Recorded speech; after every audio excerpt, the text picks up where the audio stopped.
the right talk. Charlie? Hey, Upstate, welcome. This is the Charlie James Show. Now we're talking. 106.3 WORD. Welcome back to the program. We are broadcasting or streaming live over on WRD Facebook and Twitter, the Charlie James Show Facebook page, Charlie on Air at Rumble. I think you're going to need to be a subscriber to view that. Changed a couple of the configurations there, so now you need to go find me, Charlie on Air or the Charlie James Show on Rumble.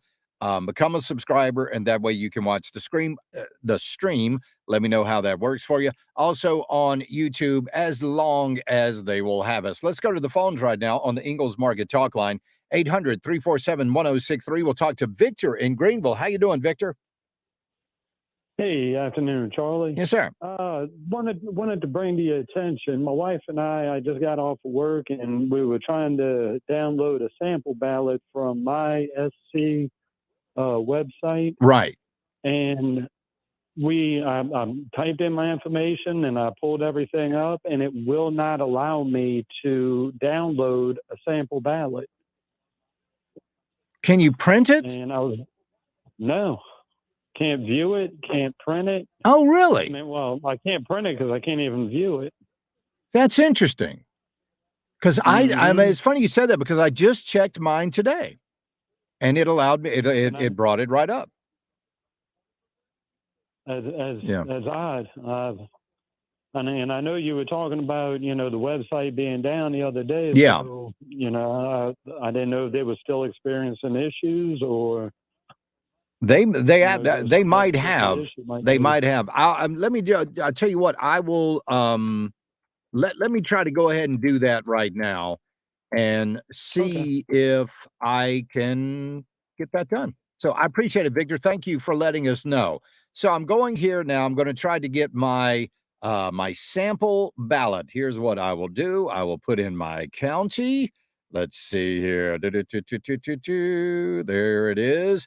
I will put in my name. I will put in my date of birth, February 17th, 1964, in case you're wondering when you want to send me a birthday card. I will click that I am not a robot, and I will log in and view. Let's see, trying to get my sample ballot here. Click view sample, then you got to click view sample again, and there it is. Brought it right up as a PDF.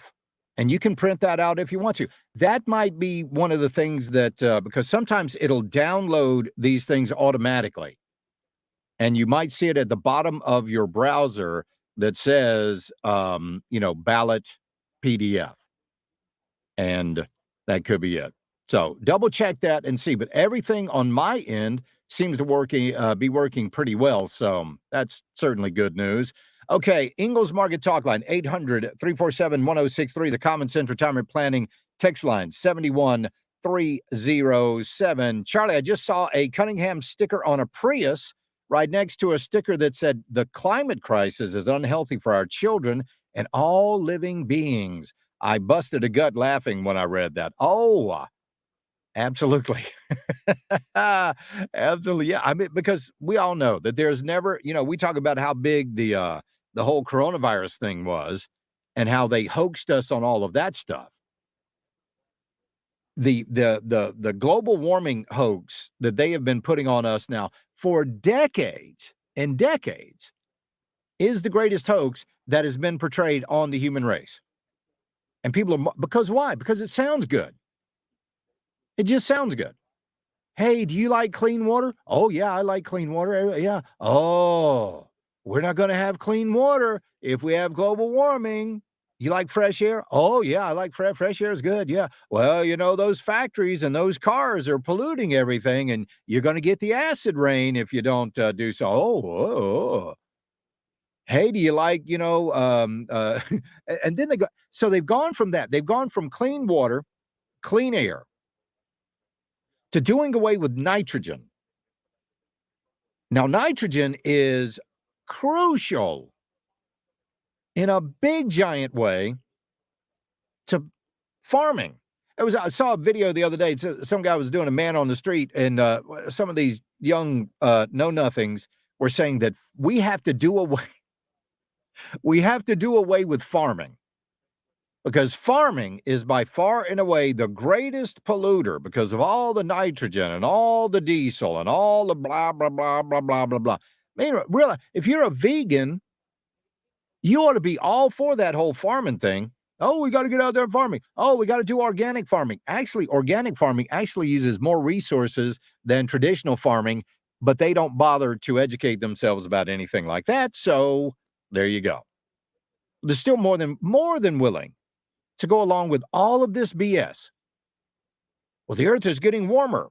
Warmer than what? Warmer than it was in 1920, which was one of the hottest years on record? Is it warmer then? Now than then? Well, you know, Charlie, it's cyclical. All of this stuff is cyclical. That's what happens. But they want to have this knee-jerk reaction to global warming and do away with the one thing that everybody needs, and that's a good food source. Wheat, grains, oats, barley, rye, a lot of the things that make really good bourbon, sugarcane, all of these things that human beings rely on. Your kale, bleh. Your lettuce, your cabbage, whatever you eat that is on that table is grown with nitrogen, and they want to do away with that. And the European Union is leading the way in how much nitrogen a farmer can use. Some of these farmers are actually being required by law, with the threat of a gun, to cull their livestock by 90%. Because for some reason, cow farts are a really big problem. Wonder how many cows there are on this planet compared to, I don't know, deer or wolves or whatever. Marmoset. The ridiculousness of these people, for some reason, they want to literally cut off our nose to spite our face. They want to do away with farming when farming is putting food on the table. All of the things that you enjoy, you know, a good meal, a good night out, a nice steak, those things that really make life worth living. They want to take us back to the Middle Ages when only the elite ate meat. I mean, if you were, you know, in the, one of the little homesteaders there, so to speak, in the feudal ages, you had to share your crops with the big house. You had to share your flock with the big house. You had to do all of that stuff in exchange for the right for you to live on that little plot of land. They want us to go back to that situation. They want feudalism to come back. The elite will rule the world, and they will simply allow you to live in it. That's all they want to do. Just allow you to live in it. And the World Economic Forum tells you that this is the plan. They don't say it in so many words, but they tell you this is the plan. You will own nothing and you'll be happy. We'll own it. We'll allow you to use it for a price, but you're going to be happy. You're going to be the worker bees on this planet, and they're going to sit back and reap the rewards. Because why? Because it's the same thing with the monarchy. What makes the royal bloodline better than any other bloodline in that country? Anything? No, nothing. Same DNA, same blood, same enzymes, same hormones, all of that. But they decided that these were the people that were going to be the elite. Now, I like the royal family over in England. I think it's fascinating. But there's nothing special about these people. In fact, quite the opposite. Other than Queen Elizabeth, everybody else is pretty darned ordinary. It's the people that got together and decided these folks are going to have the power. And I think at the same time, the people can get together and decide to take that power away. We'll be right back. This is the Charlie James Show, 106.3 WORD.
WORD. Welcome back to the program. Well, the economy actually increased, 0.2 of a percentage point in the latest GDP numbers. How much? Let's get Drew McKissick in here to talk about this. Drew McKissick, chairman of the South Carolina GOP. Drew, 0.6 of a percentage point. How much you want to bet that they retract that coming up after the midterms? They did say, number one, it was a preliminary figure. Yeah. And usually you have the permanent figures that come out a couple of weeks later, which would be convenient, which basically usually that will be, as you point out, right after the election here. So exactly. But the other thing, two important things to note about that. One, you got just some statistical noise in that, which comes on due to trade. In other words, we're buying fewer things from other countries because of the price. That affects the trade imbalance. That affects GDP numbers. And again, 0.2%. So, that's marginal statistical noise for one thing. Secondly, that number is going to have absolutely nothing to do with how people are experiencing and feeling inflation, which is what is driving the mood of the electorate right now, more than anything else. Inflation is at the top, and below that, you get things like crime, et cetera, and immigration. Right. And people buy groceries every day. They buy gas every day. They go to Lowe's every day, whatever. And everywhere they go, they're seeing higher prices. We've got one of the highest grocery prices or inflation for grocery prices in 43 years, according to the numbers I saw last week. So, 1 or 2 days worth of a sugar high that the press will try to generate, for the Democrats out of this in terms of, news reports, isn't going to cut through what they have as a structural problem when it comes to the issues right now. You're right. And we've got some big issues in this country right now that the Democrats just aren't addressing, because I don't think they really believe that they're affecting everybody. Well, no, and you can't, because if they did, it would involve them having to admit that they're wrong, which they're never wrong. So, that's one thing we learned about them, right? Even when they lose elections, it wasn't because people rejected what they believed. It was because either we lied or people really didn't understand, So being a liberal means never having to say you're sorry. So, that's the issues are what they are. It's why they try to change the subject to abortion. That's why they're trying to change the subject to anything. But what is actually on people's minds. And again, that's the economy, crime, and immigration, period. And we are seeing, I saw USA Today, they had a big headline, voters shifting to the right. That cannot spell good news for the Democrats coming up 12 days from now. No, and in that poll specifically, it showed in terms of the generic question, if the election were held today, would you vote Republican or Democrat? Right. They had Republicans up on that poll by a net of, I think, 4 points across the board. But the bigger thing, down deep in the crosstabs, as they call it, was the percentage of Hispanics and blacks in terms of how they answered that question. Yeah. Over 42 or 43% of Hispanics, over 20 or 21% of blacks said Republican. That is structural Armageddon for turnout when it comes to Democrats across the country. There's no way they can win an election losing that percentage of Hispanic and black voters, period. Exactly right. So 12 days from now, how are things going to look for the Democrats? Are they going to be crying in their soup? I mean, not only over the House, but also the Senate. Some people are saying that, we could win two seats in the Senate, and that would be disastrous for them. I mean, there are more seats that are coming into reach now here in the last couple of weeks. Places like Oregon, places like Nevada, Arizona, even New Hampshire, within the margin of error now. Things are trending in that direction that is going to be just doomed for Democrats. I mean, we're looking, odds now project Republican control of the Senate as well as the House. Of course, the election isn't until November 8th. Of course, there's early voting going on right now, even here in South Carolina. But it's not over till it's over, and it's also not complete until we do our work. It's one thing to say the issues are in our favor, but we still have to do our work and turn out our voters. If we do that, we're going to have a very good election today. I promise you that. And that's the thing. These polls can say anything they want, but unless people actually get out there and go to the polls and vote, none of that stuff comes true. All those polls can just be thrown out right out the window. So how are we looking? We need people who are willing. How are we looking about excitement among GOP voters right now? Well, that's the other thing. And when they ask folks, whether or not they're enthusiastic about voting in this election, Republicans are outpacing Democrats on that question, depending on the poll, anywhere from 10 to 15 points. Yeah. And as I've said before, I'll take an enthusiastic voter over just a voter any day of the week, because excited people, they work, they help the candidates, they turn out other voters, they donate. It makes a huge difference, and that's where this momentum is coming from. And it's a lot of momentum right now. And really, a lot of it is Democrat driven because of their policies. People are finally, they're seeing, they're shooting themselves in their own foot. They're saying, listen, these policies just aren't working. Why do I want to keep voting for something that is hurting me so badly? Yeah. Well, and, they're not talking about issues that are actually relevant to people right now. Yeah, that's right. For instance, the McMaster and Cunningham debate that we saw last night. Joe Cunningham is, he's obsessed with legalizing marijuana, legalizing gambling, and wants abortion right up until the moment of birth. That's not South Carolina. No. That's not relevant to what people in the state believe. And that's what he wants to lead with.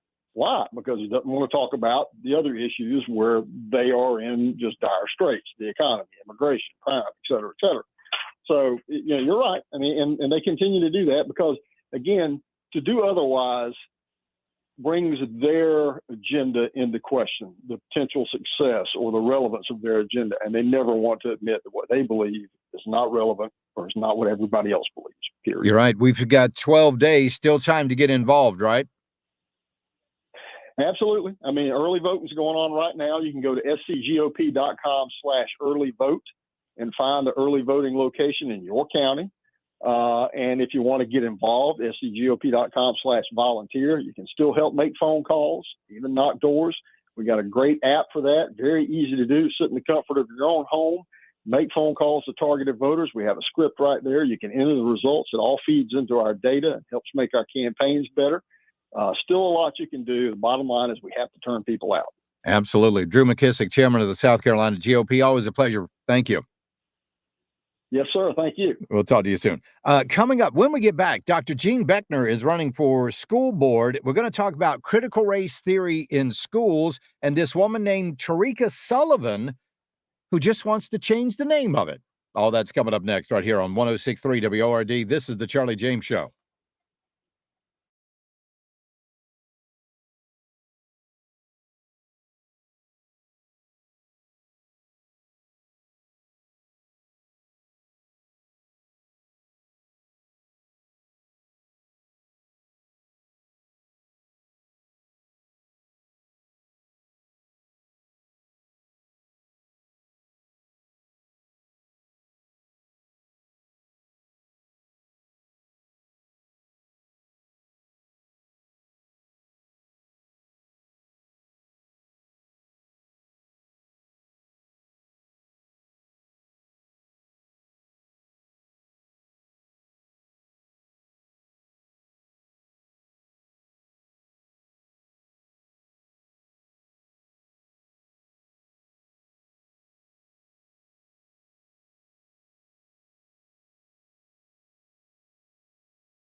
07. Powered by Common Sense Retirement Planning. Be a part of the Charlie James Show. Come on, let's talk. 1063 WORD. Critical race theory it's a reality, and it is being taught in our schools here in South Carolina, but maybe not by that name. The South Carolina Freedom Caucus has put out a video of this woman, Tarika Sullivan. She is a professional development specialist with EL Educate, Inc. And I want you to listen to what she says about critical race theory. Here we go. Tenets of critical race theory are this race is a social construction, race is endemic, it's actually normal. Counter narratives is this idea that so you're reading the United States Constitution. Every time you read the Constitution, you're going to read a counter narrative that is by some person of color, and they will give you their experience. Critical race theory is usually like law and legislation. So the law might say all men are created equal. All men all people in this country over the age of 18 have a right to vote. Right? My counter narrative would say, as someone who lives in Atlanta, my governor is making it harder to vote. And so for every law, there's a counter narrative, but no one wants to hear the counter narrative. Because the counter narratives in a lot of cases are simply made up. Joining us right now is Dr. Gene Beckner. He is running for school board over in District 24. Dr. Beckner, welcome to the program. How are you? Good, Charlie. Thanks for having me on again. Yes, sir. Glad to do it. Critical race theory here in South Carolina. I mean, it's a lot of people are claiming it doesn't exist. We're not teaching it, but the fact is it is happening, right? Absolutely. I mean, I think this video, again, lets you know what the tactics are, because people want to say that, we're being fear-based because we're talking about these things. But, even Miss Sullivan in the video said she's looking for allies. And then she uses an interesting word, co-conspirators. Right. Which means to plot or contrive or to scheme or to join in something that's unlawful. So, and in the video that you just played, the audio you played, they're not going to use the term anymore, but they're going to use words like social construct and culturally relevant pedagogy and words that most people are like, I don't even know what that means. Yeah, if they say something like, well, So we're doing culturally relevant teaching. People go, oh, well, that kind of makes sense. But that's not what it is. It is critical race theory. They are teaching that a certain group of children in school are oppressed, and these people are the oppressors. And that is not supposed to be what's taught in South Carolina schools. No, and again, this idea of prejudice, that's being biased towards somebody. That is having a preconceived notion. Anybody can be prejudiced. But here's my question. Help me understand how teaching that, as opposed to teaching a child how to read, teaching a child how to do math, teaching a child critical thinking skills, is going to help them thrive when they get into the workforce and they leave high school or they leave the public school system. This is not the purpose of the public school system. So to me, what it is doing, it is moving through our school system and an entire generation of people who are feeling like they are oppressed. And when something doesn't go their way, that's the reason. It's not because I didn't study hard enough or I didn't apply myself enough. It's because these other kids in the class oppressed me. That's what they're teaching. Dr. Oz was accused of bullying his opponent in the Pennsylvania debate the other night. So again, resiliency is something I've been talking about from the beginning of my campaign, is teaching our kids to be resilient, because you and I both know things don't always go our way, but what do we do when they don't go our way? And if we don't have a belief in ourselves, then we don't have anything to pull from. And so therefore we have to look elsewhere for the reason why we didn't get the grade, why we didn't make the team, et cetera. It really takes personal responsibility completely out of the equation. So how do school boards fight against this stuff? Well, one of the things that she talked about, Ms. Sullivan, in the video was that they start with the school leadership teams. And so again, one of the things that I've been talking about is parental engagement. we don't need to be on a book burning campaign, but we do need to say, hey, there needs to be some transparency about what's being taught here and what does this mean? Like, if I was elected, I would say to any parent or teacher, if you came across something and you're like, hey, I don't even understand what these words mean, I'll be happy to take a look at that and investigate it because, you know, Greenville County is a huge county. Mm-hmm. And in the state of South Carolina, we're the trendsetter. So when publishers like Scholastic or some of these organizations like the Miss Sullivan's a part of, they're going to come through Greenville. And so we got to have people that understand what is being said so that we can take a look at it and say, you've got to either give us some more information or this doesn't fit with our goals. You need to take it somewhere else. So, I mean, when we see these things happening and they're teaching critical race theory to our children, and not only that, they're teaching. I mean, there's obviously pornography in some of the books in our classrooms. You say we're not against book burning, but certainly age appropriate books, right?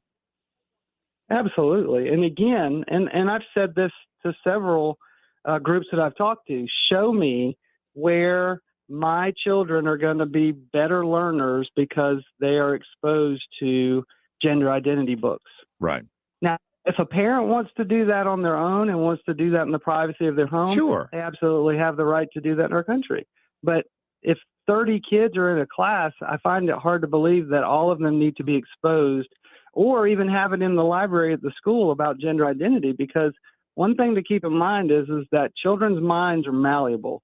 And under 12, they're concrete thinkers. So if you tell them something, they will believe it. When they hit about 12, they start to develop a morality of their own, and they also become abstract thinkers where they can hold those things and say, I'm not sure that's true. And so if you get it to them early enough, guess what? Then it becomes a fact to them, and then they grow up and they think that's a normal part of the way it is, and that's not true. Yeah, we're talking with Dr. Gene Beckner, school board candidate, District 24. Somebody posted today, and I thought it was a great quote. They said, you should be so involved in your child's education that the school thinks you're on the payroll. I mean, right? I couldn't agree more. Yeah. I mean, it takes a village. And I think one of the things that I can bring to the table is helping teachers, because I was a teacher, and helping parents, because I am a parent, come to the table and say, hey, let's figure out what's best for our kids, and let's be allies for each other. Right. Let's not be enemies. And that goes back to the CRT stuff. That puts people at odds with each other. We got to start finding ways to put ourselves on the same team.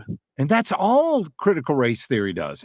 Critical race theory is one of the most divisive curriculum you could ever imagine. These people are oppressed, and these are the people that oppress them, all sitting in the same classroom. How do you not get animosity between kids when they teach that?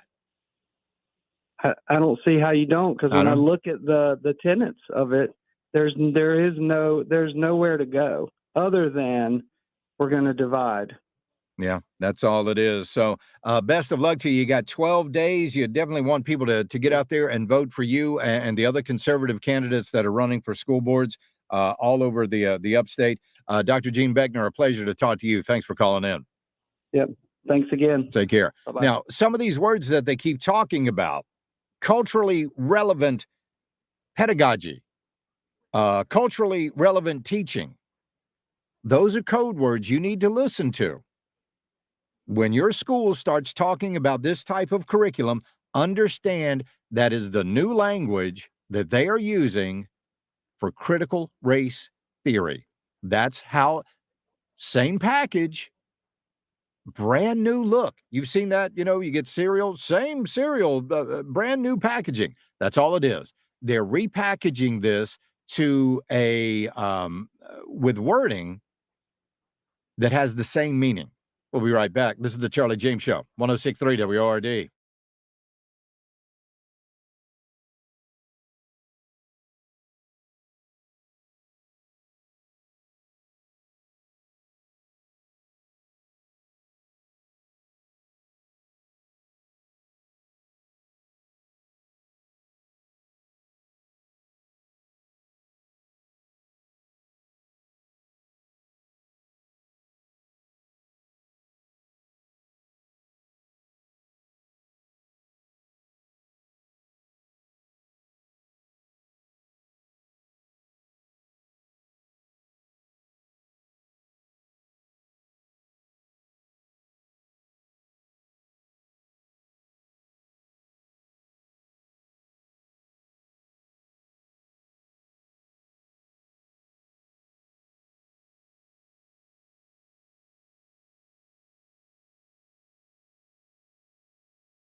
Show on 106.3 WORD. The Upstate's #1 talk station. Let's go to the phones and talk to Mike in Inman. Mike, how you doing, buddy?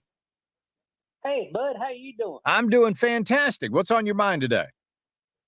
Well, what's on my mind is about the race, in Pennsylvania with Oz. Right. Mm-hmm. Those people up there, especially Philadelphia, they'd rather vote for Howdy Doody and vote for Oz because they know if they get put in jail, if they vote for Oz, they won't get let out. Exactly. Well, yeah. I mean, that's what Fetterman wants. Now, of course, this is for the Senate, so they won't have a whole lot of control over that. But don't you think Fetterman is going to, at some time, try to sign on to a bill that will allow 1/3 of all federal prisoners to be released, just like he wanted to do in Pennsylvania? Yes, I do. And, another thing, a little trick the Democrats have got up their pocket. He may get sick again, with stroke or whatever. Yeah. And here comes his wife. That's right. That's right. You're exactly right. Are you still there? Yes, sir. Okay. Yeah, I know you're absolutely right about that. In fact, we played a little clip of his wife earlier in the program talking about how swimming is racist. Yeah. You heard me right. Swimming is racist, according to John Fetterman's wife. These are just amazing. It is. It really is amazing. It is amazing. I appreciate you calling in, buddy. Thank you. She said that she was going to. They were looking at a mansion. I thought, what? First of all, I mean, how does John Fetterman and his wife have a man? What does she do, by the way? I don't know a tremendous amount about this woman. What does John Fetterman's wife do to where he and she could look for a mansion? She said she found the mansion. She didn't like the mansion, but she liked the pool, and she wanted to open the pool for everybody in Pennsylvania to come swimming in. And then she said, as you know, swimming is inherently racist. Phew. Unbelievable. Absolutely amazing. Charlie, can you please read the list of conservative school board candidates? Yes, I can. Hold on. I got to bring this list up here real quick. Let me see if I can find it. I do have a list of the conservative school board candidates. Where in the world is it? Got to find it. Still don't have it. Hold on. It's coming. Here we go. Bum, bum, bum. There we go. All right. But conservative school board candidates. First of all, we're going to go to Dr. Gene Beckner, District 24, Pat Sudduth, District 18. We've got Jeff Cochran over in 28, Linda Leventis Wells, District 22, Tim Schuyler, District 20, and Amanda Brett, District 22. Those are your conservative school board candidates. There are some others out there that are running that aren't conservative. In fact, I would say they were, what is the word I want here? Anti-conservative. In fact, there's one woman out there that's just unbelievable. Her name's Brittany Hilbert. And I want you to listen to this was a post that she made about Presley Stutz. Okay. She says, did you see that Stutz, she mispronounced it, called him Strutz.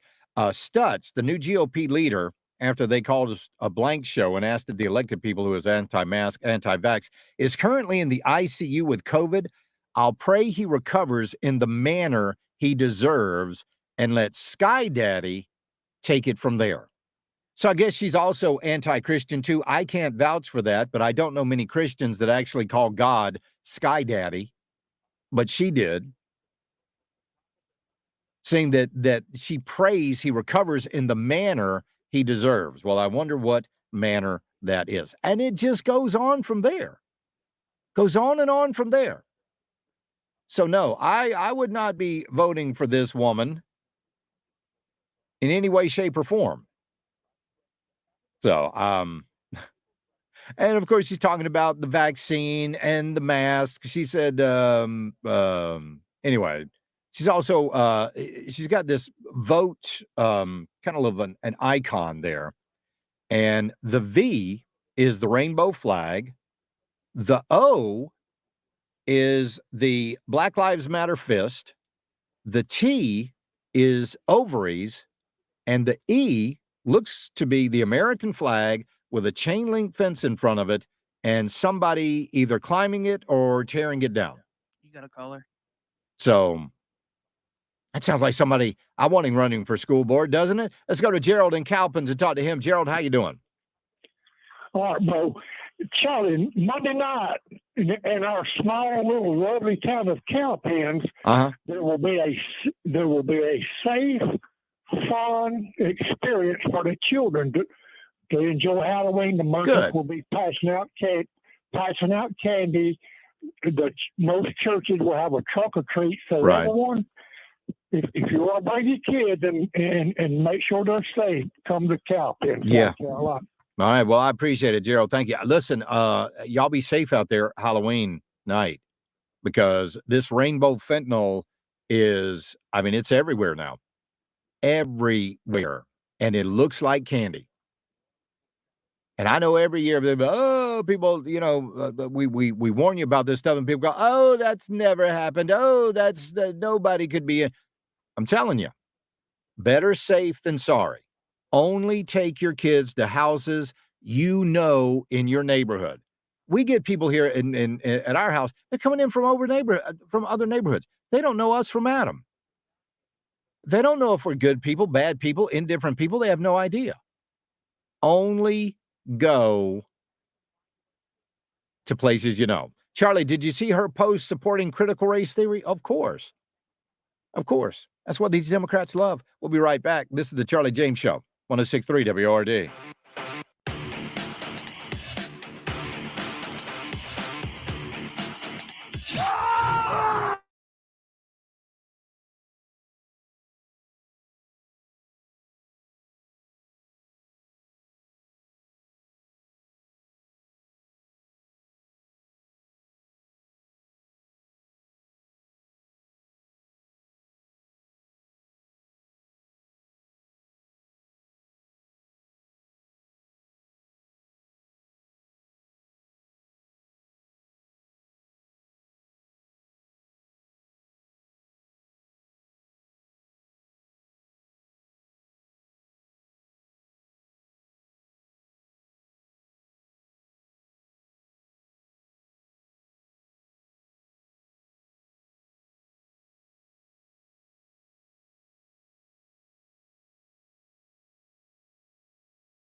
the right talk. Charlie. Hey, Upstate, welcome.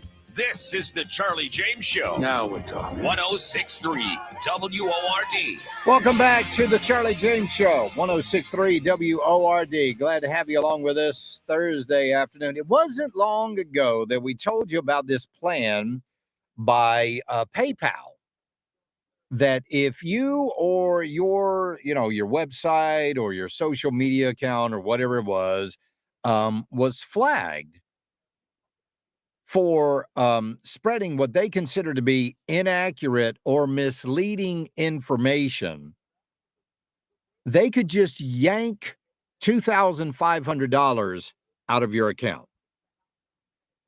$2,500 they could take out of your account. And when they got caught doing this, PayPal said, oh, no, we weren't planning on doing, no, that was just, we were just, messing around, whatever. Well, no, it's caused a lot of people to leave PayPal. In fact, their stock plunged 6% in one day. That's down 55% for the year. So they reversed their decision and they apologized. So now a lot of people are wondering, why did they reverse it again?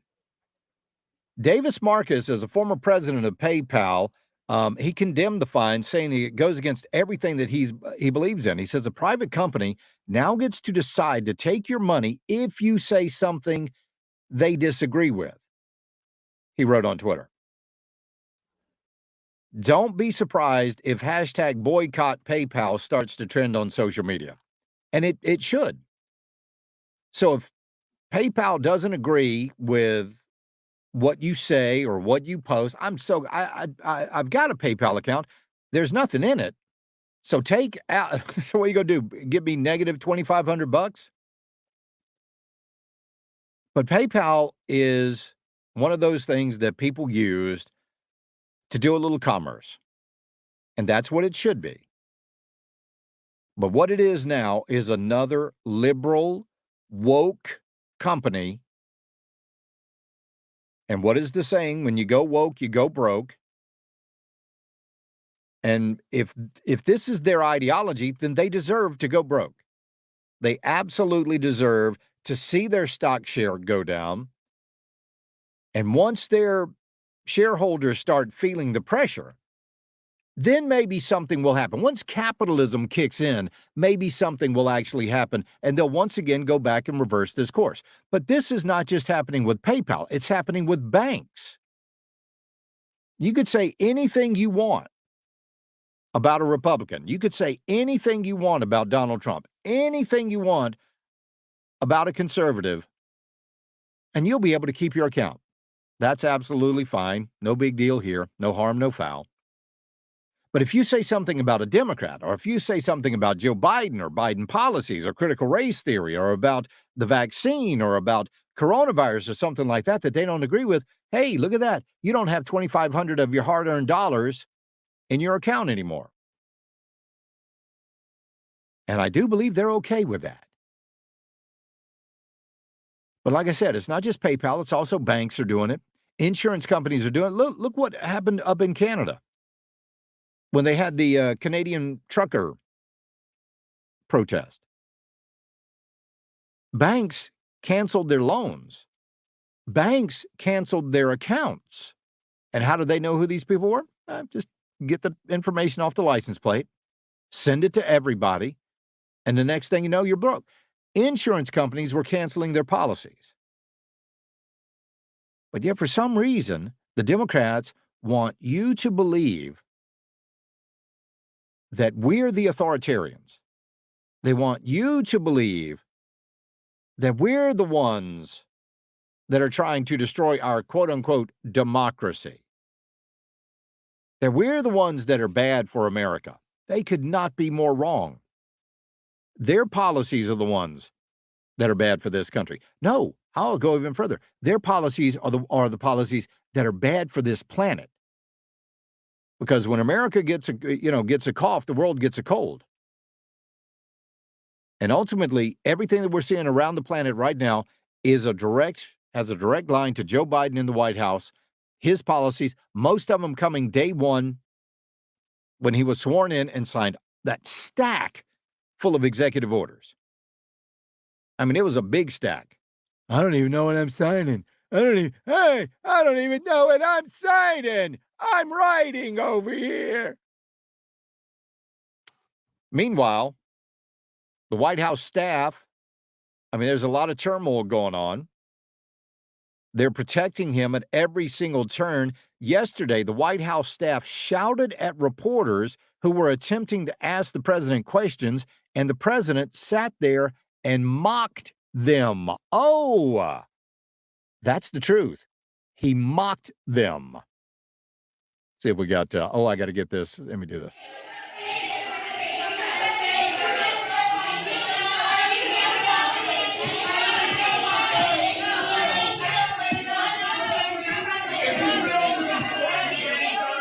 He's laughing.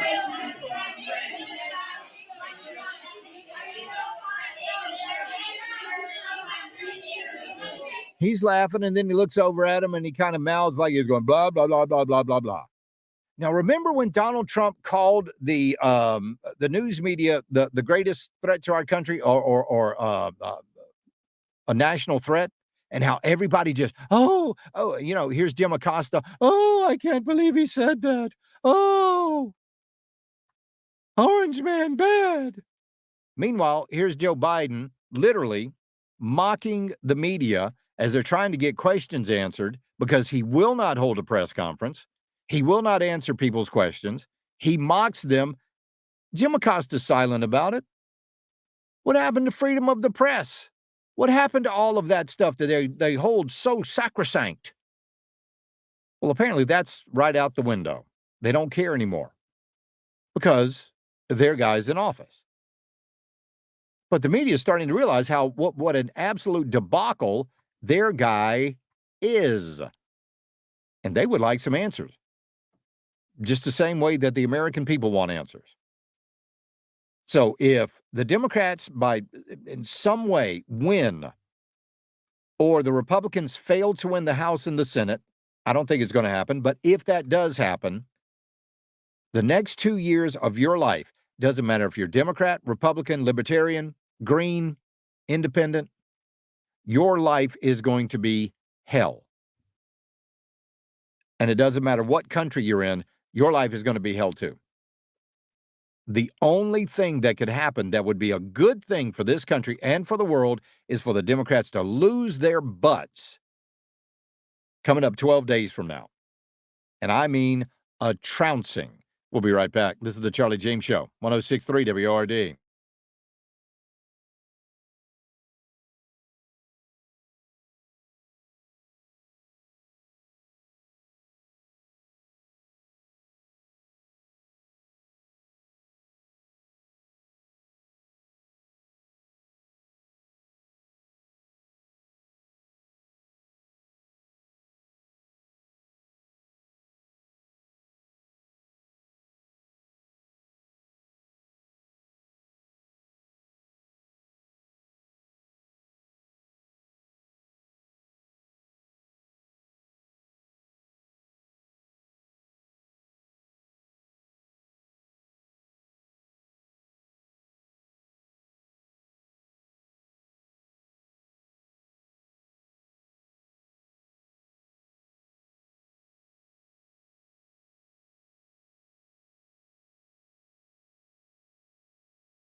71307. Putting it all into context It's the Charlie James Show. on 1063 WORD. Welcome back to the program. Tim, have you ever been in a bad relationship? And I'm not talking about the one you're in now. You love your beautiful bride. But in the past, have you ever been in a bad relationship that you don't even want to think about? Yes. One of those things we just go, don't. If somebody says, "Hey, didn't you date?" I don't want to talk about it. Or if that person has a common name, like my ex does, and Yeah.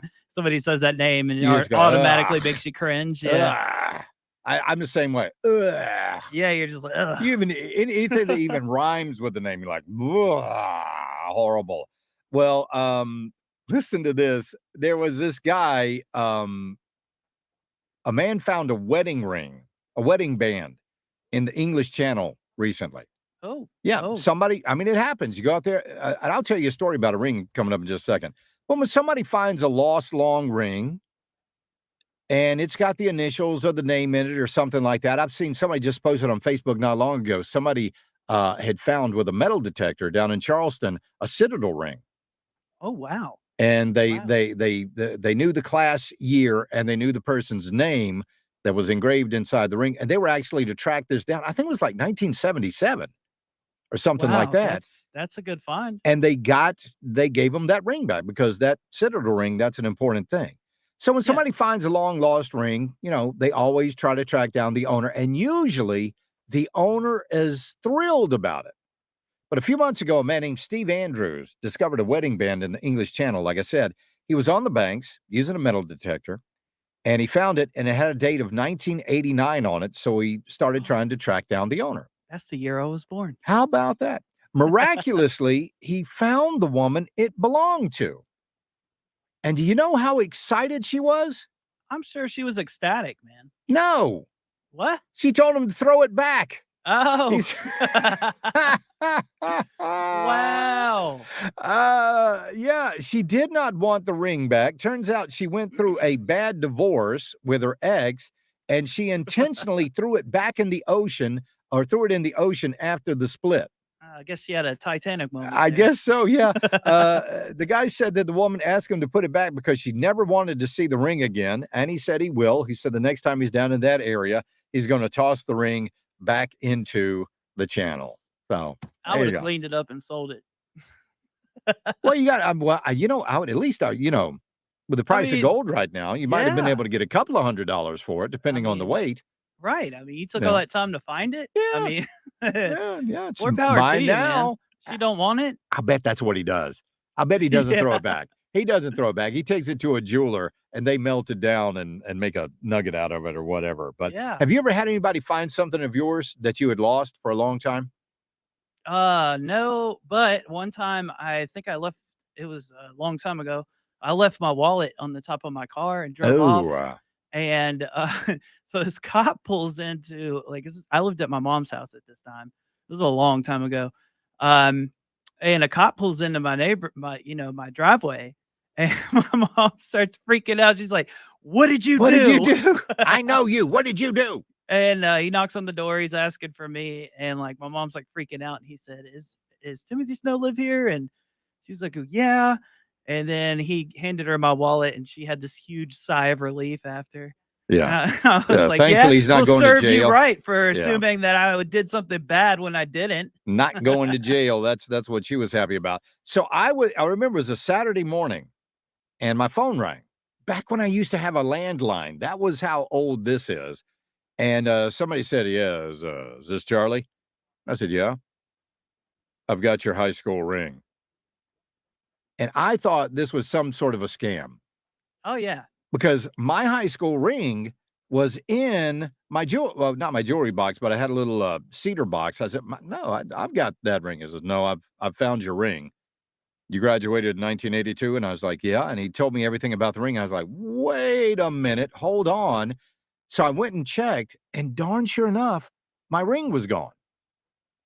Wow. So I was, and I thought I had the thing back. So I was dating this girl a long time ago, and she had my high school ring. And I thought she gave it back after we broke up. but apparently she didn't. And then she sold the chest of drawers that she kept the ring in, and the guy bought it, and my ring was in it. I guess it had fallen down into like So the little she dust tray. She did it unintentionally. Right? Yeah. Okay. I mean, it had fallen down in the dust tray, and when he See, was cleaning it out and all of that, there it was. the opposite happened to me. Yeah. Well. Yeah. She, Did somebody throw a ring at you? No. Actually, she hit me in the face with a blow dryer. Oh, but, well, when that happens, you can almost guarantee the relationship is over. Yeah, it was Yeah. shortly after Yeah. that. But because I couldn't be there and have somebody do that to me. No. Yeah, like I went to go get all my stuff, and I actually lived out of state with her. I moved out of state to go and live with her, and so like when I couldn't just go and pick up my stuff. I was like, "Look, can you mail it to me?" And then she kept saying, "No, I'm not going to do it." So try to get one of her friends to go get it. They wouldn't do it either. So I ended up getting on Facebook, and all my stuff was listed. Oh, all my snowboard boots, some of my clothes. I had some valuable video game stuff there. Yeah, it was pretty. Is there heart, such thing it was as heart-wrenching. 'Cause I valuable was video like, game stuff? well, yeah, I mean, like I had like collectible stuff, like characters, blankets, unopened games, Okay. things like that. Alright. It was tell you, valuable. I was dating this girl one time, and I was keeping my dog at her house, and we broke up, right? Oh no. And then I was like, okay, well, I'm going to come get the dog. And she said, no, you can't come get the dog. I'm not going to let you come get the dog. You cannot come get the dog. I am keeping the dog. So like, wow, I didn't want to cause trouble. I didn't want things to get ugly or anything like that. I was like, okay. Then I saw in a local little, it was called the I Wanta, which is where people list things for sale. She was selling my dog. She was selling my dog. Yeah. So then I had to go get a friend who didn't know her to go. I gave him the money. He went and bought the dog. So I had to get surreptitiously buy my dog back from this woman. Well, that's a good friend right there. Hey, it is a good friend. Yeah. Absolutely. But horrible ex-girlfriend Oh my God. Yeah, trying to sell my dog. Man, she was doing that just to get over. Just for spite. Yep. That's all it was about. So there you go. So, but if I find a ring, I promise I'm going to try to give it back to whomever lost it. We'll be right back. This is the Charlie James Show, 106.3 WORD.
Talk line 800-347-1063. This is the Charlie James Show on 106.3 WORD. We're talking about rings and bad breakups. Let's go to the phone right now. We'll talk with Mitch in Spartanburg. Mitch, how you doing, buddy? Hey, Charlie. How you doing, man? Good. What's up? 1996, on my way, just graduated from high school, on my way to senior week, stopped at a rest stop somewhere near Conway, washed my hands, took my ring off, forgot to pick it up. Oh, no. Gone. Forever? Forever. I mean, like my full name is engraved on the inside and everything, and never got a hit on it or anything.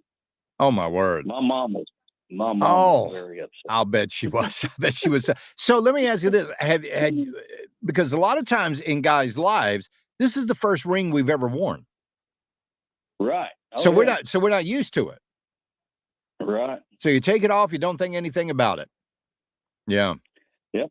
Just washing my hands after using the restroom, and yeah, there you go. That was it. But at least your mom could take the pride in knowing she raised you right, that you washed your hands after using the restroom, right? She could. There's a little bit of pride there. All right, Mitch, I appreciate it. Thank you very much. Somebody says, Charlie, after my split with the female version of Satan, I flushed my wedding band down the toilet. I hope it will never return.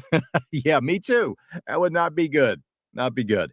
Let's see, Charlie, my ex-wife had my hospital ring melted down and made something for, not a hospital ring, had his high school ring melted down and made for something for her. Well, that's pretty cool. I didn't we didn't have the means when I was growing up to buy the gold ring.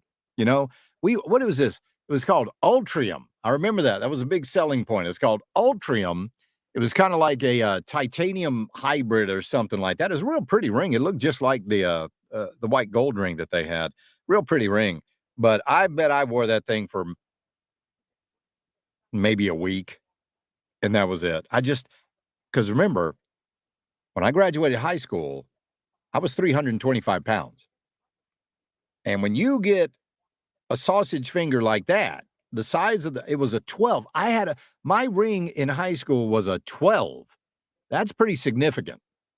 The band that I'm wearing right now is, I got one of those, with the Q, what is it? What's the name of the ring? It starts with a Q. I don't remember. It's the silicone ring. So I can play golf in it when I play. I've also got my original wedding band and all of that. But this is I believe this is a 10 in this ring. I love these. Do you guys wear those silicone rings? I love those things. They're fantastic. After, was it Jimmy Kimmel? No, it wasn't Jimmy Kimmel. It was, I can't remember his name, the late night host. That took over the Tonight Show. He got his finger nearly ripped off because something caught on Jimmy Fallon. He fell or something, and his ring got caught on something, and it practically took all the skin off his finger. I mean, he was in a bandage for a long time. So rings like that, especially for guys, if you're a machinist or you're working around engines or anything like that, the silicone rings are definitely the way to go. All right, Ingalls Market Talk Line, 800-347-1063. The Common Sense Retirement Planning text line, 71307. We'd love to chat with you this afternoon. Of course, we all witnessed that horrible debate between John Fetterman and Dr. Oz the other night in Pennsylvania. Well, apparently Chuck Schumer doesn't think any harm was done. He was picked up on a hot mic talking to Joe Biden. Let's listen to what he said. That's we're in danger of this.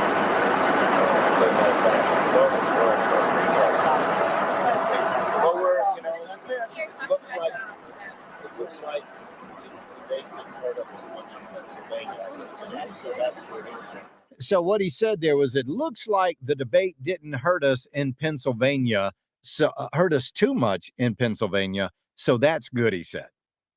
That's good. We'll see, because the betting odds on Dr. Oz went up dramatically, by something like 20% after that debate.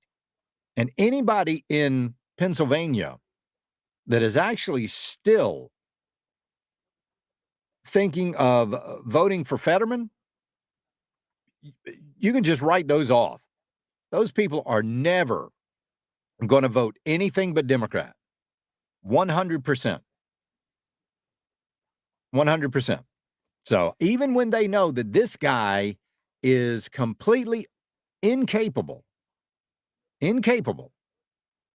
of doing the job, well, even some folks in the media are realizing that the White House is just not delivering for the American people. Surprisingly, this comes from MSNBC. As you point out, though, the White House argument has been the same all year long. For months, he's been making this argument. And yet our latest poll here at NBC shows only 16% believe the economy is excellent or good. 59% expect a recession within a year. So why isn't that argument working? Well, look, I think, first of all, it's not just an argument he's making. He's delivering for the American people. This isn't just about a point of view. But they're not buying it. So I think, obviously, as the president, if he were here and as he's doing today, he's crossing the country, highlighting the exact things that are impacting the American people and what we're doing about it. Certainly, the Inflation Reduction Act, there's progress made, but a number of those things come into account January 1st. And he's also making clear that there's a real contrast on the economy. So right when prescription drug costs are going to be lowered, right when healthcare costs are going to be lowered, Republican elected officials are talking about their number one priority is repealing the Inflation Reduction Act. Now, the president is very clear. He believes and is confident he'll have a Democratic House and Senate. But he is talking about not just what he's gotten done for the American people, but more than that. There's more progress to be made. He understands what it's like. Oh, please. Blah, blah, blah. He doesn't understand anything. And this is one that they keep talking about how he's going to have a Democrat-controlled House and Senate. Well, he's got one now. He's got a Democrat-controlled House and Senate right now. Why aren't they doing anything to better the plight of the American people? Because right now, people are hurting. You go to the grocery store, you're hurting. You go to the gas station, you're hurting. You look for housing, you're hurting. Interest rates are at what? Haven't been this high since the early 80s. That's what this guy's doing, wrecking the economy. And the American people understand it. Charlie, people would vote for a ham sandwich if it had a D beside its name. You're exactly right. You're exactly right. So, but that's just the way they are.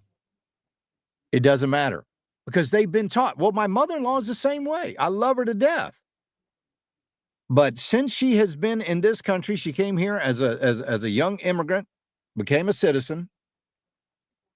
She believes that the Republicans are and my wife believed this for a long time. Republicans are the party of rich white men, and all they're just greedy and they just want to make money for themselves.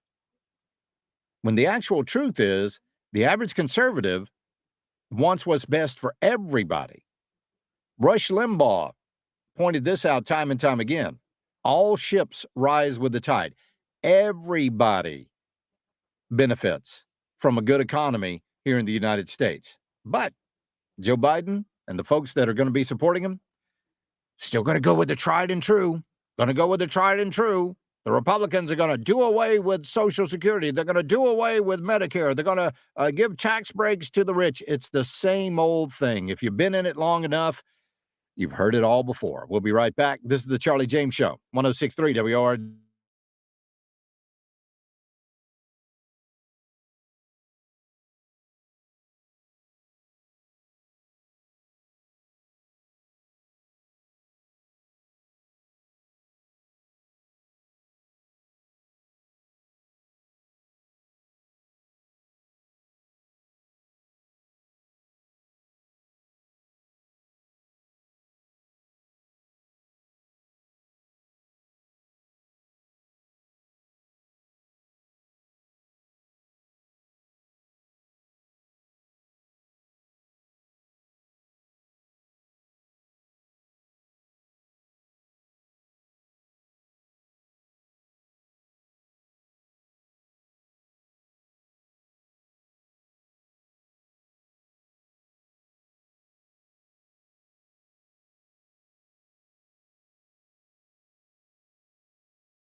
Show, 106.3 WORD. Oh, the Democrat. Oh, by the way, we are streaming still over on Facebook at 106.3 WORD. Also, the WORD Twitter page. We are streaming at the Charlie James Show page on Facebook. And we're on YouTube and Rumble. YouTube, 106.3 WORD. Rumble, Charlie on Air, or the Charlie James Show, one of those two. So tune in. Let us know what you think. Let me know what you think about the background. Should we keep the background, or should we? I've got a green screen I can put up. We could have all kinds of different things up there. So just let me know what you think. And if you're enjoying the streaming, any of your feedback would certainly be welcome. All right, the Ingalls Market Talk Line, 800-347-1063. The Common Sense Retirement Planning text line, 71307. Well, the Congressional Hispanic Caucus, they are a caucus of, as the name says,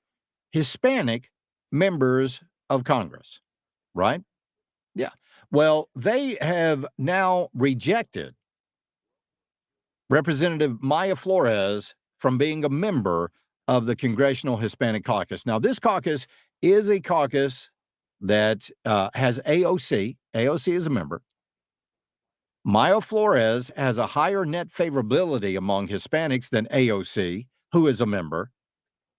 But the Congressional Hispanic Caucus will not allow Representative Maya Flores to be a member because, can anybody guess why? I just told you. She's a Republican.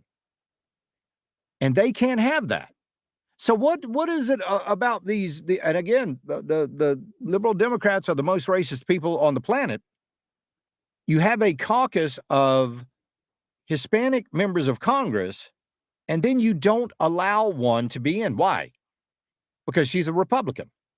Well, what happened to, inclusion? What happened to inclusion? Where did inclusion go? Somebody do a search for inclusion in the Democrat Party, because it's just not there. They lie about everything. Oh, blah, blah, blah. No, if they're talking, they're lying. 100%. So this woman is not allowed to be a member of the Hispanic caucus because she's a conservative, even though she's Hispanic. That boggles the mind, doesn't it? Why would they not let her in? Why would they not? Oh, well, because she doesn't go along with their ideology. She doesn't go along with, but I don't remember it being the Congressional Democrat Hispanic Caucus. I just remember it being the Congressional Hispanic Caucus. Yeah, there's no inclusion in the Democrat Party. There's none. None. So there you go. Charlie, Maya Flores needs to start the Latino Congressional Caucus. No Democrats allowed. That would be a good one. That would be a good one. Do that and see if they scream. See if they scream. They will absolutely scream. 100%. Oh, let's see. Anyway, let's see. This is from 361. Do you know what 361 is now claiming, Tim? Are you ready for this? 361 is what now? 361 is now claiming that he's conservative. Oh God. Yeah, I know. It's crazy. It said, yeah, but I love when they start tweets out like that. Yeah, but Charlie, surely it wasn't under Bush and Trump, showed little or no attention on conservatism. I'm a conservative. You show me a true conservative that works for all classes of the people, and I'll vote for him for president. No, you won't. You will not. You're better off voting for Romney. Well, I tell you what, I can show you a conservative that was working for all classes of people. And I bet you didn't vote for him. And that was Donald John Trump. Donald John Trump worked for everybody in this country. It didn't matter if you were the gardener. It didn't matter if you were the elevator repairman. It didn't matter if you were low-level management, middle management. It didn't matter if you were a farmer. He worked for everybody. And you didn't vote for him. Charlie, 361 is about as conservative as AOC. I would think maybe AOC might even be a little more conservative than 361. I was thinking the same thing. Yeah, maybe she beats 361 on the conservative scale if you did that that little diagram there. So please. 361. I'm shocked. Oh, nope, I get it. I get it now. It's almost Halloween. 361 is dressing up as a conservative. That's what he's going for is Halloween. He's not actually a conservative. He's just one for Halloween. So, yeah, okay. This is I get Halloween it. costume. That's all it is. That's just a conservative Halloween costume. That's There all you they go. got there. So good. All right. Ingalls Market Talk Line, 800-347-1063. The Common Sense Retirement Planning text line, 71307. When we get back, Elon Musk is the owner of Twitter. What do you think is going to happen? Do you think it's going to be more of the same, or do you think there's going to be changes? And even more so, do you think the company is going to be sabotaged by the people that work there? We'll be right back. This is the Charlie James Show, 106.3 WORD.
It's the right talk. Charlie? Hey, Upstate, welcome. This is the Charlie James Show. Now we're talking. 1063 WORD. Welcome back to the program. Let's go to the Ingalls Market Talk Line, 800-347-1063. We're going to talk to Jeff in Easley. Jeff, how you doing, buddy? What's up, man? How are you today? This is it. Just getting it done. What's on your mind? I don't know if you can do some research and get back with us on the radio, but I know the Chinese have I guess a police department or two in New York, which I don't understand that. Yeah. But I was also reading today in I guess it's the Netherlands, they've got a unauthorized police department there. Can you do some research and explain to me why these Chinese are opening up police departments where they're not supposed to be? You know, why are they allowed to do that? You know what? It really is amazing. China has opened up secret police stations basically all over the world. I know you got better research than I do, but if you could check it out and get back with us on that. You know what, Jeff, I appreciate that. I appreciate you calling in. Well, here, Beijing's law enforcement tactics beyond its borders, reading from Newsweek here, are under scrutiny after a report revealed that dozens of cities, including New York, were hosting Chinese overseas police stations. It's a pilot program run by the Public Security Bureau of Fuzhou and Qingtang counties of coastal Fujian and Zhejiang provinces, respectively. They had established 54 overseas police service centers across 5 continents, 25 cities, 21 countries as of June 21st of this year, and more are coming. The overseas service stations were created in the name of combating transnational crime, especially telecommunications fraud, which has already seen the arrest of a large number of Chinese nationals living abroad. Their stated task also included the provision of administrative services, such as the renewal of Chinese driver's licenses. Safeguard defenders said that China's policing tactics were problematic as they targeted suspects without firmly establishing links to crime or adhering to due process in host countries, chiefly by coercing the family members of alleged fugitives as a means to persuade them to return on their own. In the United States, the report's open source data indicated that one such service center in New York. In Canada, 3 were established in Toronto. In South America, there was one in Quito and Guayaquil, Ecuador, Rio de Janeiro, Sao Paulo, Brazil, Buenos Aires, Argentina, and Vina del Mar, Chile. Most of these Chinese overseas police stations were located in Europe. I mean, do we have police stations over in China? Does the United States, do we have police stations over there? Is this a thing that we're allowed to do, or is it just the Chinese get to do this for some reason? Belton Road and all of that. Is that, or is it just not another way for them to make sure that Chinese citizens living abroad are following Chinese Communist Party guidelines? They're towing the line for the CCP. I believe that's what it is. They're to make sure that they are not going to defect. They're going to make sure that they don't, do anything that they're not supposed to be doing, and that they are doing the work of the Chinese government. Because remember, the only way that you can be successful as a Chinese national is to be a part of the CCP, to be a part of the government. That's the only way. They allow it. They're the ones that allow it. And the fact that I don't get it. What's the State Department got to say about this? Does Germany have police stations in America? France? Italy? Do they have those things? No. No, of course not. It's only the Chinese. Charlie, you got to understand, they got Biden in their back pocket. Oh, I understand that completely. Completely. Let's see. Charlie, remember when Bush sold Port Authority controls to China? Yeah, right. Charlie, please wear red when voting. Red. You cannot wear any apparel with political statements, but you can wear red or red, white, and blue clothing. You're exactly right about that. Charlie, a plastic banana is more conservative than 361. 361 made the claim a few minutes ago that that he was actually conservative. And we all know that's not true. That's not true. Meanwhile, Elon Musk is now the owner of Twitter. So my question is this. What's going to change? Anything going to change with Twitter? Are they going to be more? Are they going to be more open? Are they going to be more? And I don't like to use the word fair, but are they fair? Tim, kill your mic there, pal. I appreciate it. Sorry. Are they going to be? Are they going to be more fair? Are they going to? Is it actually going to be an open exchange of ideas? That's what I want to know. But I think the biggest question about of all that people are asking is, now that Elon Musk is the owner of Twitter, is Trump going to be back? I don't believe he is. I think Trump is he's really trying to get Truth Social up and running.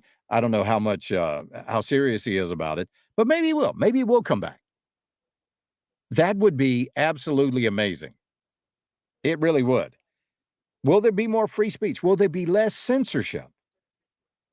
I predict, because remember, Elon Musk doesn't write the code. I mean, you could show Elon Musk a line of code and he probably wouldn't even be able to tell you what it is.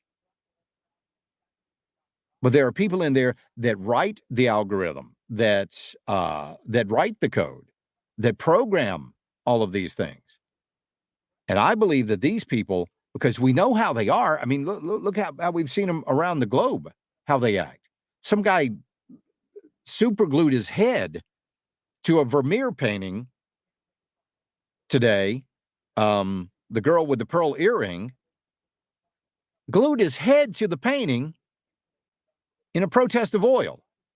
So if somebody will do that, you know absolutely that somebody in that organization over there at Twitter is going to change a line of code. You know that's going to happen. There's going to be industrial sabotage, so to speak, inside of Twitter, because these people can't stand Elon Musk. Here's what they really can't stand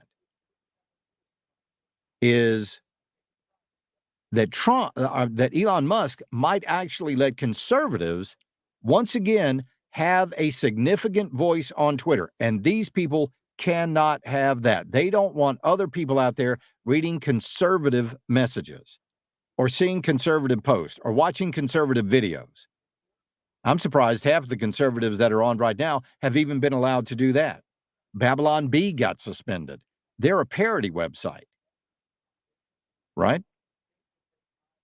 So all of these policies hopefully are going to go out the window. And with it, I hope a great deal of those employees. He went in, I believe it was yesterday or today, he told these people, you know, there was rumors about him firing 75% of all employees. He said that's not going to happen. I wish it would. I literally wish it would. Because they have been the worst abusers of freedom of speech in the world. Charlie, Musk better fire all those left-wing lunatics and hire unbiased employees. Absolutely. Charlie Musk is going to get rid of the liberal clowns. I hope he does. I hope he does. Charlie, did you hear about the Royal Canadian Mounted Police officer doing surveillance at a gun show in Montana a couple of weeks ago? No, I did not. Those Chinese cops are here to make sure Biden follows Xi's orders as a wholly owned puppet. Yup, I believe that one. We'll be right back. This is the Charlie James Show, 106.3 WORD. Listen in Anderson on 101.5 FM. In Clemson, Pickens, and Seneca I'm so on sorry, my fault. 95.1 FM. And everywhere. On the Odyssey app, the Charlie James Show rolls on. This is 106.3 WORD. now, your 106.3 WORD traffic report. Seeing some notable traffic along I-85 this afternoon. You're going to have a 85 preferred homes southbound from Pelham after Road Tara's back towards rant. Brockton Okay. to Clement Road. Seeing some heavy traffic as well on the other side of the road here, 85 northbound from Lawrence Road back towards Augusta Road and Malden Road. Then around downtown Greenville, still seeing some heavy traffic in that area, primarily as you're heading into downtown along 385 northbound, which is still seeing some very heavy near start and stop traffic all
The polls, they are a changing.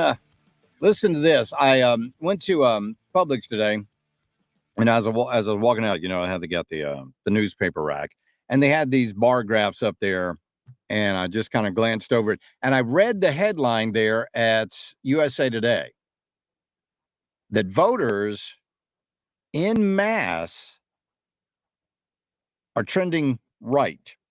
In a generic ballot released this week by USA Today, Republicans are up 4 points over Democrats, 49 to 45. Now, in July, the Democrats led 44 to 40. So voters are moving hard to the right, picking Republican candidates. But listen to this. These polls are still underestimating GOP strength, according to one pollster. He said, I think the polling averages are going to end up on average underestimating the Republican margins by a net of 5%. That's Mason-Dixon polling managing director Brad Coker. He said, I think the GOP will end up with 54 Senate seats. Oh, that sounds like heaven. That sounds awesome. He said, I don't track House races district by district, but generally I think the Republican Party will net a gain of somewhere between 25 and 35 seats. Folks, this would be a bloodletting. This would be an absolute bloodletting. Now, I'm often cautious about this because we also heard, things along this same line when Trump was president and the midterm elections were coming up, and all of these people were going, it's going to be another red wave. It's going to be a red wave. Trump's going to continue, yada, yada, yada. Well, that turned out not to be true. But this guy, Brad Coker, went on to say the correct way to interpret poll numbers is not to focus on what they are, but what they say. Over the last 2 weeks, support for Republican candidates has been moving up, while support for the Democrats has either dropped or remained frozen in place. Former House Speaker Newt Gingrich went even further. He said, I would say we'll be between +3 and +7 in the Senate, and we'll be between +20 and +50 in the House, with the most likely number being +44. He said almost everywhere in the country, races are showing the Republicans are tightening up. Gingrich said nothing that inflation, crime, border security, and woke policies, they're all coming together against the Democrats. For reference, back in 2014, midterm elections pre-vote generic polls put Republicans ahead by 2.4 points, but the real tally was nearly double that. Republicans shellacked the Democrats by over 5.5 points, picking up 9 U.S. Senate seats and 13 House seats. In 2010, USA Today and Gallup poll put out a poll showing Republicans leading Democrats in a generic ballot 49 to 43. After the votes, the GOP dominated by almost 7 points, picking up 6 Senate seats and 63 House seats. But we all know things are different now in these elections. The recent poll showed that 95% of Americans are concerned about the price of food and consumer goods, as the economy is the top issue for voters in deciding who to support in the midterm elections. That is why it was imperative for them to come out with those numbers today, showing a slight little bitty uptick in the GDP growth of 0.2%. That was above what they predicted. A wide majority of Americans, 73%, say they're very concerned about the price of goods and food, while 22% say they're somewhat concerned, according to a research poll. 93% of voters are concerned about the price of energy. 87% are concerned about the price of housing. The makeup of the House right now, 220 Democrats, 212 Republicans, 3 vacant seats. So Republicans don't need many seats to take control of the House. So we'll see what happens. Now, we know the polls have been fairly inaccurate in recent elections, often showing Democrats leading only to be proven wrong. Jamie Harrison, a great example of that. Spencer Abraham Jr., a political analyst, said, what we have in polling is aggregated battleground states that is continued in cycle after cycle that is inaccurate. Okay. The off-cited Quinnipiac poll, for example, released a discussed poll on October the 12th on the closely watched Georgia Senate race. It showed Democrat Senator Raphael Warnock leading Republican challenger Herschel Walker by 52-45 among likely voters. But when you look at the record of Quinnipiac in the 3 election cycles since 2016, it overweighs Democrats by 2.1%. So this race is probably, according to them, a statistical tie. And even more so, it is probably leaning towards Herschel Walker in a lot more than they're predicting. Hopefully, it is going to be a bloodletting. That would be awesome. Charlie, it's going to be it's going to be a red wave. I'm black, and a lot of my friends are secret conservatives. Plus, I think a lot of Democrats won't turn up to the polls. There's no enthusiasm from minorities. Agreed. Charlie, early voting is not the benefit of the voter, it's the benefit of the politician. Wait and see. I don't early vote. I don't recommend. I mean, if you have to, go ahead. But there you go. Charlie voted yesterday to avoid the rush. I know the rush. I know is coming on Election Day. I'm looking forward to it. I'm looking forward. It's like when you go into Disneyland, Disney World, and you know you're going to be standing in line for Pirates of the Caribbean. I don't even know if that's still a thing. I don't even mind doing that. No, I'll give you a better example. I'm looking forward to voting on November the 8th as I am standing in line coming in May, waiting to play the old course at St. Andrews. That's how excited I am about it. I am absolutely ready. Going to get up early, going to make my coffee. My wife and I are going to head to the polls. And that's where we're going to be, getting our vote on 12 days from today. Looking forward to it. All right, we'll be right back. This is the Charlie James Show, 106.3 WORD.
grab your phone. Text Charlie at 71307. Powered by Common Sense Retirement Planning. Be a part of the Charlie James Show. Come on, let's talk. 1063 WORD. Folks, when you lay your head down tonight after a hard day at work and you're about to drift off to sleep, I want you to have this bit of comfort that you are on the right side, that you are on the right team, that you are one of the good guys. The mainstream media, the Democrats, they all want to paint you differently, but I know that we are the ones that are on the right side. We're the ones for life. We're the ones for liberty. We're the ones for the pursuit of happiness. We're the ones for justice. We're the real ones for equality. We are on that side. No matter what the Democrats, how they try to paint us, the liberals, the mainstream media, it doesn't matter what brush they paint us with, they are wrong. They know that they're the ones that are the destructors on this planet. Up in Canada, you would be shocked if I told you how many different forms of euthanasia that are available to you and others in Canada. There is no respect for life. Conservatives respect life. But in Canada, not so much. Abortion. In this country, up until the moment of birth, they want that. Everything they are. What does the Bible say? The enemy comes to kill, to steal, kill, and destroy. That's what the enemy does. And that's what the enemy is doing.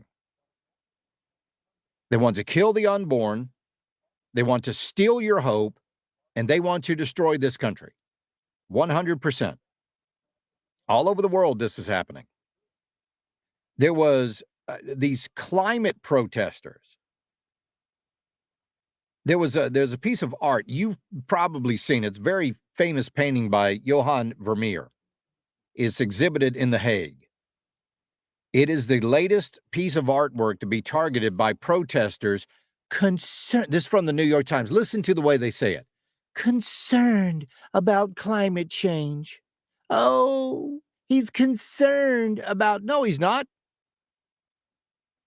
He wants his 15 minutes of fame on his TikTok channel or whatever it is of him doing this. One person glued his head to the painting and another person glued his hand to the wall. I would have left them there. That's right. I would have said, you know what? Hey, we're going to shut the old museum down here. These people want to be glued to the wall. We're going to let them do that. We're going to respect them. We're going to give them their privacy. We're going to shut this down. We'll reopen it up in a couple of weeks. And then you go in and you mop up the goo that is there with all the decomp. You fumigate the place and you open it back up. That's what should happen. Climate protester glued his head to the girl with the pearl earring, the famous painting by Johann Vermeer that was on exhibit at a museum in The Hague today. The latest in a series of actions by activists that have targeted world-renowned paintings in recent months as the protesters have sought to draw attention to climate change. This is by Christine Chung. The stunts have recently, these are stunts now, destroying or trying to destroy. Now, a lot of these things are covered by glass, thankfully. The stunts have recently included hurling mashed potatoes at a painting by Claude Monet and splattering soup on paintings by Vincent van Gogh, or if you're pedantic, Van Gogh. Vermeer's much celebrated painting from 1665 is part of a collection of Dutch masters from the 17th century. The 1-minute video clip of the action shows a man coming close to the painting, gluing his head to it. At the same time, another man adheres his hand to the wall next to the artwork and pours a red substance on the first man's head and body. Oh, how dramatic. See, this is just performance art. That's all this is. But that's all the Democrats are about. Everything they do is about performance art. Period. That's all they want. They want their attention. Greta Thunberg, that's performance art. That's all it is. Nobody has stolen her dreams. You have stolen my dreams. I should be in school. Well, maybe if you were, you'd learn something.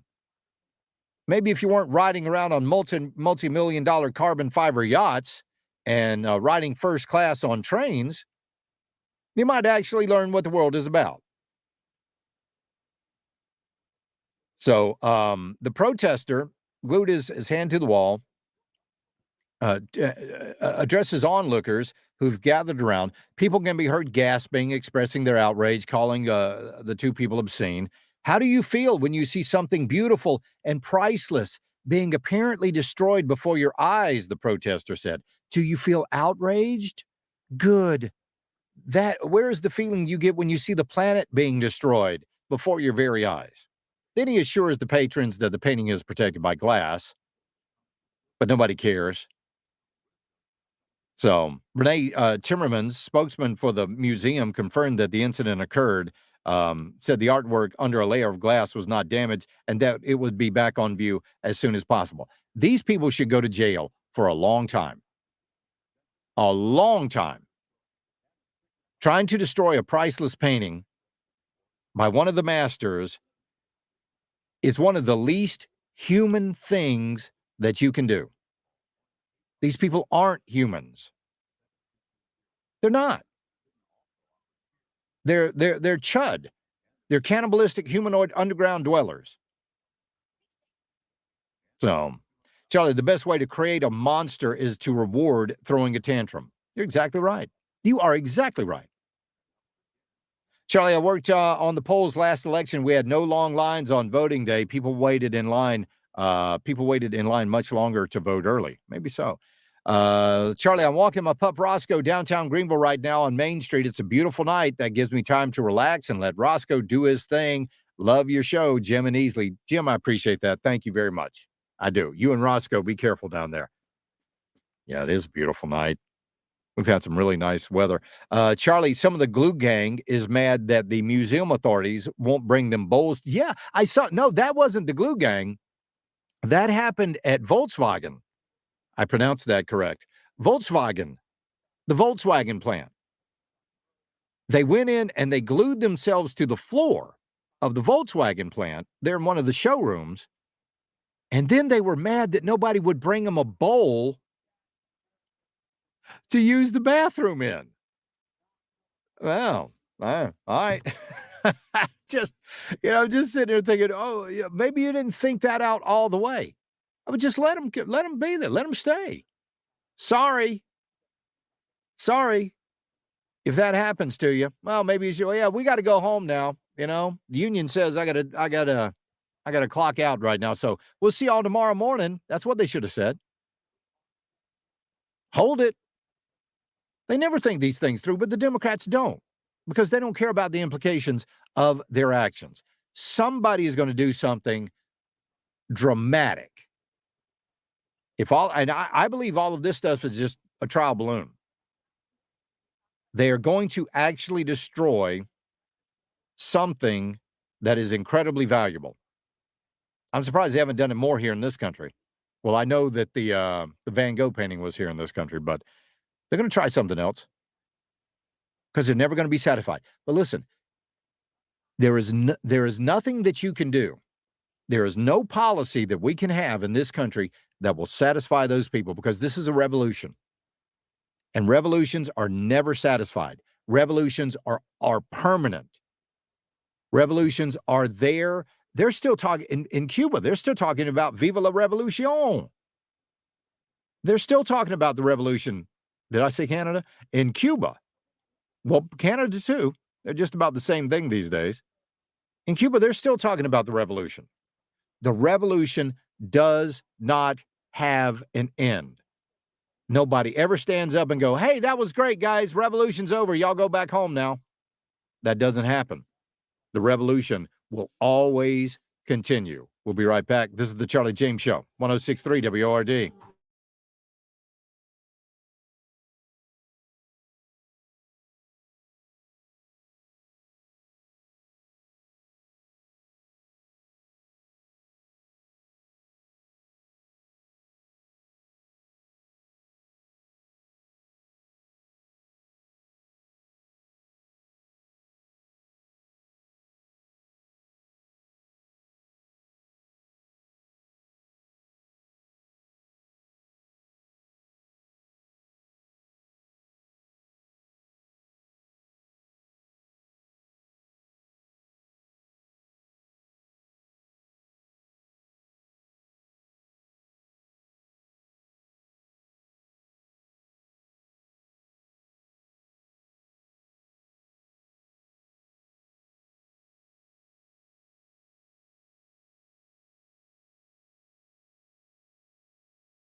James Show on 106.3 WORD. The Upstate's #1 talk station. From the Common Sense Retirement Planning text line, listen to this. This is a good one. Charlie, I bet if let me hold on just a second. I got to get this one here. Charlie, let them try that crap at the NASCAR or NFL museums. Yeah. Could you see that? Could you see that happening? I'm surprised they haven't done anything at the NASCAR museum. Did you see them going in and trying to throw paint on Dale Earnhardt's number 3? Has anyone seen Chad? Chad was going to do a protest today, and nobody's heard from him. Anybody seen Chad? Yeah, Chad will never be heard from again. You just certain aspects of society you do not mess with. Charlie, I've got a cordless sawzall that'll take care of that art problem. Charlie, I bet if they attacked Hunter's paintings, that will get the attention of the elite nut jobs. Isn't that the truth? Isn't that the truth? Notice they're not going after Hunter Biden's paintings. Maybe they should. I love this about the cordless sawzall, though. I recently bought, because I've had a corded one for a long time, but I recently got a battery-operated sawzall. Holy mackerel. How I ever did yard work without that thing is beyond me. That is now my favorite tool in my garage. I love that sawzall. It takes care. I got the extra long blade with that's designed for hardwood. Takes care of a tree branch in no time whatsoever. Doing some pruning out there, doing some cutting down, cleared a little land by the side of the house. I'm going to plant some ornamental grass over there, hopefully. But man, I love that thing. Good gracious. How did I ever live without that cordless sawzall? That is the coolest thing. All right, Ingalls Market Talk Line, 800-347-1063. The Common Sense Retirement Planning text line, 71307. And by the way, soil temperature right now is right around 65 degrees. This is your yard work update. You need to get that pre-emergent out now. You need to get that pre-emergent out now so that you don't have... You need to do it now, and then you need to do it when it gets right at 50 degrees. So 70 degrees and 50 degrees are your two key points here when you're talking about pre-emergent herbicide. When it gets to 70 degrees, you need to put it out. The soil temperature, not the air temperature, the soil temperature, 70 degrees, and then you need to put it out again when it gets to 50 degrees. You do those two things in the fall, those two things, and then you do the same thing in reverse in the spring. You put it out when it gets up to 50 degrees, and you put it out when you gets up to 70 degrees. And I will promise you, you will have the most weed-free yard you've ever had. It is amazing. You want to do something for your lawn, instead of going out there and spraying weed killer on it and all of that, you put out that pre-emergent herbicide 4 times a year, and you will be weed-free. I love it. Charlie, sawzalls are better than psychotherapy and cheaper too. Isn't that the truth? Man, got to rev that thing up. Hey, Charlie, they're not going after Hunter's paintings because China bought them all. That's right. Remember, he had that art exhibit. Well, we haven't heard about Hunter's paintings since then, have we? Wonder how much he raised because of that. How much did Hunter get from his art exhibit? That's interesting. Interesting. So, all right, Ingalls Market Talk Line, 800-347-1063. Common Sense Retirement Planning text line, 71307. Ron Klain, he's absolutely amazing. This guy, here's what he said. Ron Klain said something that is, he said the reason that we have a sluggish economy right now, the reason we've got a sluggish economy is that people are spending too much. That's literally what he said. We're having we're having a sluggish economy because people are spending too much. Well, they're just getting out there spending too much. Well, Joe Biden said the same thing. This is just repackaged. Joe Biden said that after you got your stimulus check, you spent it on the wrong stuff. What's the matter with you? What's the matter with you? Spend it all on the wrong stuff. Man, you can't do anything right, according to these people. Well, listen to this. You want to know what the secret to good health is? You want to know what that is? And we've heard a lot of different things over the years about what is good for your health. They're always coming out with a new survey or a new study to tell us how we can increase our health. But experts are now saying that this one thing will ease stress, improve your mood, detoxify the body, and fight diseases. Do you know what that one thing is, Tim? What do you think it is, Tim? What do you? Scientists are saying now that this one thing that you can do will help you with all of those things. What do you think it is? Scientists are saying one thing. This one thing, it will reduce stress. I mean, it will help you in so many different ways. It will ease stress, improve your mood, detoxify the body, fight disease, and help with gut issues. Beat the Democrats. I like the answer. It's a good answer. I'm going to give you partial credit on that, but it is not right. Humming. Exactly right. Humming. Exhaling through your nose while creating a vibration that sounds like a buzzing bee in the back of your throat. It's not a new practice. People have been doing it for years, but humming is, they say, can really help with all of those conditions. Humming causes turbulence in the nasal cavity, which increases the release of nitric oxide. Now, nitric oxide is a vasodilator, and it can help increase blood flow more easily through the body. How about that? That's pretty interesting because I hum all the time. Do you really? I mean, that might be why you're so healthy. So get out there and hum. Of course, people that practice yoga and stuff like that have been known this for a long time. But just get out there, hum your favorite song on the way to work. Don't sing it, which is good for me because I can't sing. But if you just hum your song, you can hum your way to better health. How about that? That's my problem. I start humming and then I start singing. Oh, well, there you go. See, if I start singing, that's bad for my health because my wife says, you either stop that right now, I'm going to kill you. That's just the way that goes. All right, we're going to get out of here. Mark Levin is up next. Y'all have a fantastic evening. We will see you right back here tomorrow for the Friday edition of the Charlie James Show. As always, we love you. God bless. Buckle up. Bye, y'all.